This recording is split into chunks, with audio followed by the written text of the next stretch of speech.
샬롬, 좋은 아침입니다. 오늘도 귀한 아침, 우리의 잠을 깨우시고 은혜의 자리로 인도하신 하나님께 감사드립니다. 찬양드립니다. 오늘은 창세기 44장 18절에서 34절 말씀을 통해서 함께 은혜 나누겠습니다. 위험에 처한 사람을 돕는 일은 칭찬받을 만한 일이 분명하지만 실제 삶의 현장에서 그러기는 쉽지가 않습니다. 특히 행여나 돕는 나에게까지 위험이 닥칠 수 있다. 그런 경우에 선뜻 나아서기는 쉽지 않은 일입니다. 20여 년 전, 형 르벤과 함께 다른 형제들과는 조금 다른 결을 보였던 유다. 그러나 유다는 분명 요셉에게 선의를 갖고 있었지만 그때는 용기와 지혜가 부족했습니다. 그래서 요셉을 구하지 못하고 도리어 종으로 팔아 넘깁니다. 계속되는 흉년 가운데 야곱의 가문은 큰 위기를 겪게 되는데 애굽으로 가서 양식을 구해오면 되지만 그런데 여기에 조건이 있습니다. 막내 동생 베냐민을 데리고 가야 되었죠. 결국 이 가족의 위기 가운데서 유다, 영적 장자라고 할 수 있는 유다, 물론 이때는 아직 그 영적 장자의 위치, 그에 합당한 행동은 보여주지 못했는데 이 유다가 나서서 내가 담보가 되겠습니다. 만일 막내 동생 베냐민을 데려오지 못하면 내가 책임지겠습니다.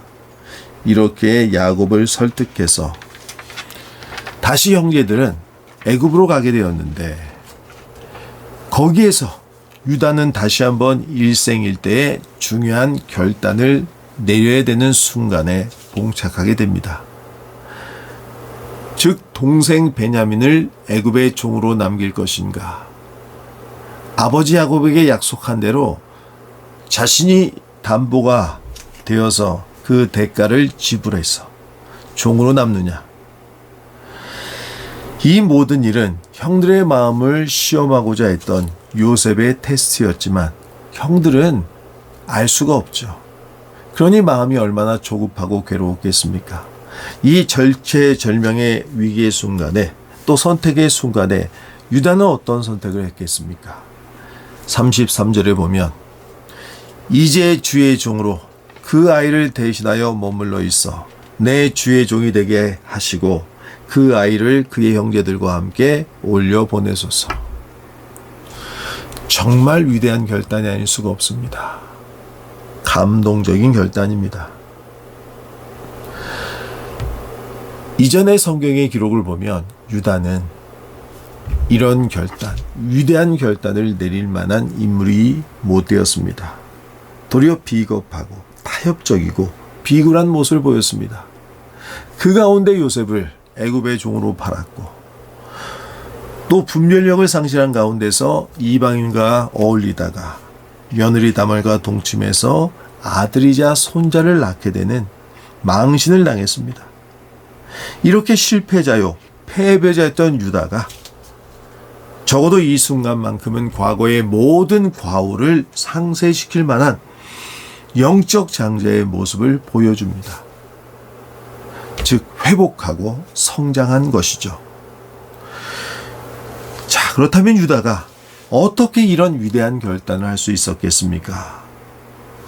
첫째, 아버지 야곱의 마음을 먼저 살폈기 때문입니다. 유다가 요셉에게 항변하면서 가장 먼저 언급한 일은 아버지 야곱의 일이었습니다. 20절에 보게 되면 아버지 야곱이 연로한 노인으로서 베냐민이 그에게 얼마나 소중한 존재인지에 대해서 자세히 설명합니다. 그리고 31절에 보면 만일 베냐민을 아버지 품으로 돌려보내지 않으면 어떤 일이 발생하게 되느냐? 아버지 야곱이 슬픔으로 인해서 죽을 수도 있다. 이것은 공허한 위협이 아닙니다. 정말 그럴 수 있죠. 자, 그러기에 베냐민을 여기 종으로 남길 수 없습니다. 내가 대신 종이 되겠습니다. 이렇게 항변하고 있는 겁니다. 20여 년 전에 유다에게는 요셉이 없어졌을 때 받을 아버지의 충격과 슬픔, 그것은 전혀 고려의 대상이 아니었어요. 왜 그렇습니까? 자신 안에 있는 좌절감과 상처가 더 크게 보였기 때문에 그래요. 유다에게는 어떤 마음의 상처가 있었겠습니까? 아버지 야곱이 진정으로 사랑한 부인은 요셉의 어머니 라헬 뿐이었어요.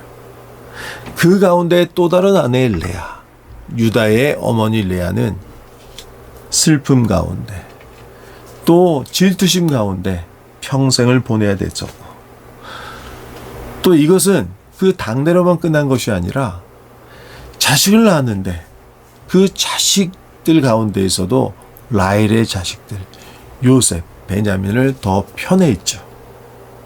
자, 이 모든 것이 유다에게 마음의 상처, 좌절감으로 그 마음속에 자리 잡고 있었던 것입니다. 유다와 다른 형제들의 성장 환경을 통해서 겪었을 소외감, 좌절감, 결코 작은 일이 아닙니다. 저도 목회 현장에서 만난 분들 가운데에서 아버지 어머니가 같아도 보통 가정 안에 그렇잖아요. 10손가락이 있는데 깨물어서 안 아픈 손가락이 없다. 거짓말입니다. 거짓말이에요. 사실 우리 마음 가운데 우리가 부모된 입장에서 자식이 여러 명 있으면 더 마음 가고 더 인정해 주고 싶은 그런 자식들이 또 따로 있는 거예요. 자, 그러다 보니까 자신보다 더 사랑받고 인정받는 형제들로 인해서 받은 상처가 오랫동안 마음속에 쓴뿌리가 되어 있는 분들, 나이가 먹고 성장하고 부모가 되었는데도 그걸 극복하지 못하고 있는 분들이 의외로 많이 있어요. 자, 그래서 이 문제가 결코 가벼운 문제가 아니라는 거예요. 우리가 성경을 보면서 어떻게 배다른 형제라고 할지라도 형제를 죽이려고 할 수 있느냐, 종으로 팔 생각을 할 수 있느냐, 이렇게 의문이 들다가도 또 우리가 인생을 한번 살다 보고 또 여러 사람을 겪어보다 보고 또 우리도 이런 좌절감과 상처를 받아보면 또 이해가 되는 면이 있어요. 네, 우리 인생사에서 이런 일이 일어납니다. 이게 올바른 일은 아니지만, 긍정적인 일은 아니지만 하여간 이런 일들이 우리 주변에서 일어나고 있다는 거예요. 그런데 20여 년의 세월이 지나가는 과정에서 유다는 분명히 영적으로 성장했습니다. 어떻게 성장했습니까? 그 자신, 그 내면 깊은 곳에 또아리를 틀고 있는 상처보다 요셉과 베냐민을 더 애지중지할 수밖에 없는 아버지의 마음, 아버지 야곱의 마음을 이해하게 되었다는 거예요. 먼저 생각하게 되었다는 것입니다. 그 내용이 20절 이하에 나오는데, 즉 노년에 얻은 아들이고 엄마는 일찍 세상을 떠났고 또 엄마는 특별히 라헬, 그 야곱이 4명의 부인 가운데서 유일하게, 사실 유일하다는 말이 맞는 것 같아요. 사랑했던 여인이고, 그리고 그 아내가 죽고 남긴 어린 자식에 대한 애틋한 마음, 당연히 클 수밖에 없지 않습니까? 바로 그 마음을 유다가 이해해 주게 된 거예요. 20여 년 전에는 그걸 이해해 주지 못해서, 그 마음을 살피지 못해서 결국 불상사가 발생했는데, 이제 20여 년의 시간이 지난 과정 중에서 하나님이 유다의 마음을 만져주신 거예요. 유다가 영적으로 성장했고 또 넓은 마음, 내 자신의 마음의 상처보다는 아버지 야곱의 마음을 먼저 살피는 그런 영적인 성장의 단계에 도달하게 된 것입니다. 빌립보서 2장 3절 4절에 보게 되면 이런 말씀이 있습니다. 아무 일에든지 다툼이나 허용으로 하지 말고 오직 겸손한 마음으로 각각 자기보다 남을 낮게 여기고 각각 자기 일을 돌볼 뿐더러 또한 각각 다른 사람들의 일을 돌보아 나의 기쁨을 충만하게 하라. 세상에서나 교회 안에서나 또 가정 안에서 종종 다툼이 일어납니다. 그 다툼의 양상을 보게 되면 아주 사소한 일에서 시작되는 것을 알 수 있습니다. 그런데 사소하다고 할지라도 결코 사소한 것이 아니에요. 즉 남들의 보기에는 사소해 보일지 모르겠지만 내 스스로 느낀 그 좌절감, 슬픔, 괴로움 쓴뿌리는 실제로는 굉장히 커 보이거든요. 그리고 실제로도 굉장히 커요. 커 보이기도 하고 실제로 더 크기도 하고 아주 복잡하게 깊게 마음속 깊이 자리 잡고 있는 가운데서 결국 그 모든 일들이 원인 단초가 되어서 다툼이 일어나거든요. 그런데 보통 다툼이 발생한다.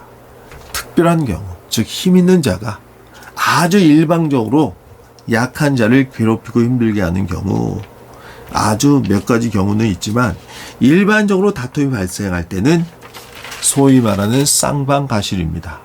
즉 나의 상처도 있지만 상대방의 상처도 있는 거예요. 나도 할 말이 있지만 상대방도 할 말이 있는 거예요. 그래서 이런 다툼이 발생했을 때 적어도 한쪽이 빌립보서 2장 3절 4절 말씀처럼 나보다 남을 더 낮게 여기는 마음이 있다면 그 마음의 자세로 상대방을 대한다면 이 다툼이 멈출 수도 있다라는 거예요. 나 역시도 받은 상처가 아프겠지만 상대방을 바라보면서 그리스도의 마음으로 그 사람도 참 힘들겠구나. 그 사람도 어쩔 수 없이 그런 선택, 그런 행동을 할 수밖에 없었겠구나. 그렇게 한번 생각해주고 그 마음을 살펴주면 거기서 바로 다툼이 끝나게 되는 것을 우리는 보게 됩니다. 자, 두 번째로 유다가 이런 결단, 위대한 결단을 하게 됐던 이유는 자신을 담보로 삼겠다는 아버지와의 약속을 소중히 여겼기 때문입니다. 약속은 소중한 것이지만 그 약속을 지키려다가 자신 역시도 큰 피해를 보게 된다. 그때는 망설일 수밖에 없습니다. 그런데 유다는 내가 종으로 남을 수 있는, 아마 이런 상황은 유다가 상상하지 못했을 거예요. 그렇지만 지금 닥쳐왔죠. 베냐민이 종으로 남게 되었는데 방법 하나밖에 없습니다. 내가 대신 남는, 내가 대신 종으로 되는 그 길밖에, 내가 희생하는 길밖에 다른 길이 없습니다. 그때 유다는 담대하게 담보로서 그 책임을 다하는 모습을 보입니다. 이 담보라는 단어 자체가 법적인 의미를 담고 있다고 했습니다. 만일 자기가 보증한 일이 제대로 이루어지지 못하면 내 재산, 자유, 또 생명까지도 빼앗길 수 있는 것. 바로 그런 법적인 책임이 담보라는 단어에 담겨져 있다고 했습니다. 유다가 아버지에게 자신을 담보로 걸었을 때 그는 가볍게 말했던 것이 아니에요. 담보가 담고 있는 그 법적인 의미, 중대한 책임의 의무를 유다는 고려하고 있었고 또 결정적인 순간에 담보로서 그 책임을 다하는 모습을 보여주고 있습니다. 조금 전에 제가 말씀드렸던 것처럼 지나간 성경 기록을 통해서 유다는 좋은 모습을 보이지 못했습니다. 악과 타협하고 장깨를 또 생각해내고 또 무책임한 행동을 하다가 영적인 절제력을 상실했다가 낭패를 겪기도 하는, 한마디로 실패자였죠. 영적인, 도덕적인 결함을 갖고 있었던 인물입니다. 여러 번 강조해도 지나치지 않는 것이 하나님 자녀의 특징은 도덕적, 윤리적 완전함에 있지 않습니다. 그렇다면 어떤 것이 하나님의 자녀의 표징입니까? 하나님 자녀는 세상 사람들처럼 실수할 수 있습니다. 또 잘못할 수도 있어요. 죄를 저지를 수가 있어요. 하지만 회개하고 분연히 일어나서 성장하는 것. 이것이 바로 우리 안에 성령이 계시다는 것을 확증하는, 증거라고 할 수가 있습니다. 야곱이 그랬어요. 르우벤도 그랬고 유다도 그랬어요. 또 예수님의 수제자로 불렸던 베드로도 예수님을 3번이나 부인했지만 회개하고 돌이키고 부활하신 예수님을 만나 또 초대교회의 위대한 지도자로 거듭났습니다. 유다가 자신을 베냐민을 위한 담보로 삼은 것은 바로 예수 그리스도의 속죄 사역을 예표하는 일이었습니다. 히브리서 9장 22절에 보면 이와 같이 예수는 더 좋은 언약의 보증이 되셨다고 했습니다. 보증, 담보 같은 맥락을 갖고 있는 단어들입니다. 비겁하며 무책임했던 유다가 이제 영적 장자의 모습으로 성장하게 되었습니다. 예수 그리스도의 구속의 은혜를 예표하는 희생과 헌신의 그 참모습을 보여주었습니다. 오늘 하루를 살아가며 담보로서 유다가 책임을 다하는 모습을 통해서 우리 주 예수 그리스도께서 우리를 위해서 십자가 그 길을 걸어가셨던 일을 다시 한번 묵상하는 시간이 되시기 바랍니다. 예수님이 우리에게 담보가 되어 주셨습니다. 그 책임을 다하셨기에 우리가 살게 되었습니다. 생명을 얻게 되었습니다. 구원받게 되었습니다. 하나님 자녀로서 특권과 축복을 누리게 되었습니다. 무엇보다 과거의 실패자였던 유다가 영적 장자로 거듭나는 것처럼 나같이 부족한 사람, 그러나 하나님 나라 주의 몸된 교회를 위해서 쓰임받는 자 되게 하여 주시옵소서. 기도하며 헌신하는 하루가 되기를 주의 이름으로 축복합니다. 기도하시겠습니다. 할렐루야. 은혜가 풍성하신 하나님 아버지, 오늘도 귀한 은혜의 말씀 가운데 인도하여 주심을 감사드립니다. 우리의 마음 가운데 나보다 남을 낮게 여기고 나보다 더 깊은 상처와 좌절감 가운데 있을 그 마음을 헤아릴 수 있는 배려의 마음, 그리스도 예수를 닮은 마음을 갖게 하여 주시옵소서. 우리 주 예수님이 우리에게 담보가 되어 주사 우리에게 생명을 주신 것처럼 비록 우리가 부족하고 연약한 존재이지만 성경 속의 인물들이 실패를 딛고 일어나서 거룩한 하나님 나라의 자녀의 모습을 보인 것처럼 나의 삶에도 그 분연이 일어나 독수리의 날개치며 올라감 같이 다시 하나님의 자녀로 거듭나서 주 앞에 쓰임받는 역사가 함께하기를 원합니다. 이 모든 말씀 예수님의 이름으로 기도드립니다. 아멘.